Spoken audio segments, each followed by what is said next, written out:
I think a lot of schools are stuck in a rut of being reactive. What needs to happen every day for the mass shootings to be over with? The suicide rate's gone up significantly. I mean, it's almost rare now to go into a school that hasn't dealt with a suicide. The life expectancy just diminished for the first time in several years, and it is because of the increase in suicide. I'm at war. And the war is against hopelessness. And hopelessness is the contagion.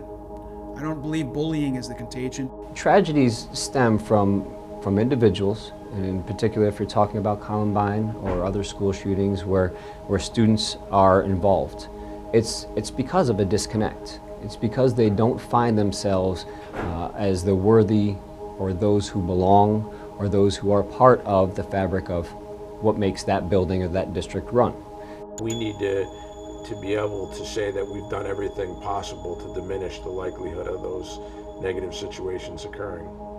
What kind of mechanisms do we use to help teach coping, to help teach management of conflict, and to help at least resolve in kids the idea of maybe I can't handle the situation at the moment. You know, when you fill a school with hope and you fill a whole bunch of kids with hope, those things don't happen. I mean, I've been there when they've done the presentation, where they've done the speeches, and then afterwards, the amount of kids that stay behind. I see the goodness and the amazing educators that work so hard. It's never been harder in human history to be a teenager. It's never been harder in human history to be a parent. And it's never been harder to be an educator. We're thinking about college acceptances and making sure we get more kids across the graduating stage, and we're thinking about the dropouts and all the would've, could've, should've's that need to be addressed. If you want the student achievement, you got to go back to the grassroots and make sure you're working on your school culture, and it's a place where students want to be. The social, emotional component is just as big, if not bigger today than just straight content. I don't know if kids have changed. I think our culture and our society have changed quite a bit. There are things that I can send you through a text that I would never say to you face to face. Kids don't have a reset button anymore. You have no idea what that feels like. This has put things right at their fingertips. So I have 3 daughters, 17, 15, and 14. So one of the things we talked about was words do matter. If you use your words for good, that same person that was in a really dark place, well, maybe your 3 or 4 words turned their life around.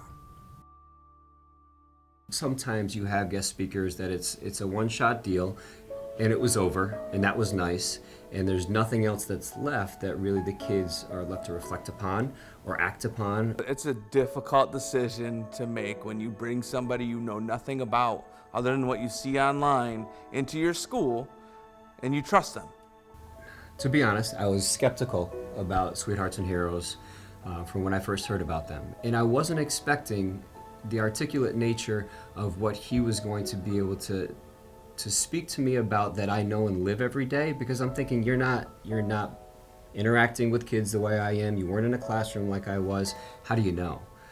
But he knew. He had this enthusiasm in life that I knew was going to just be triplicated, moreover, once he got on stage. The message is heard, and I think the way they deliver it is just extraordinary.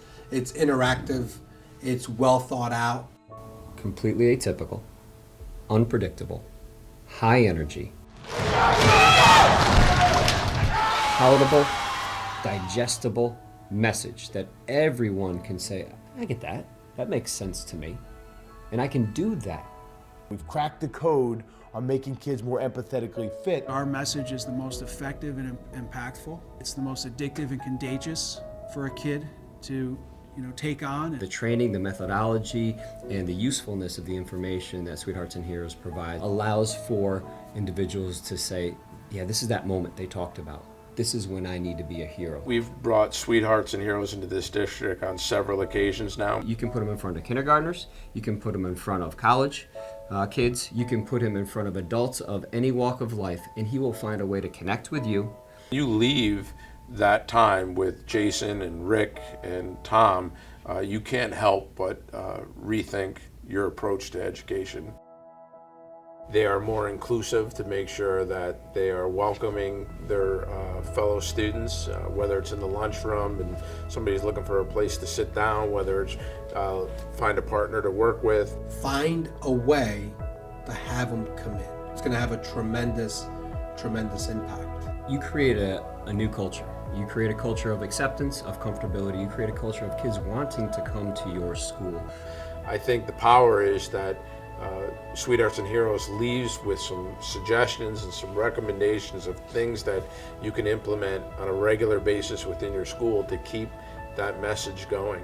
They can change the world, and it's because of their stoic belief and their need and desire to want to have nothing more than the greatest impact on our culture. We're spending millions and millions of dollars on programs and sports facilities that don't make as much of an impact as this organization can bring to your school. This gave me so much more conviction in saying not only do I need to keep being able to sponsor some of these schools that Jason, Tom, and Rick can go in and speak to, I need to get other people involved so they can spread their message even beyond the schools that I'm able to support.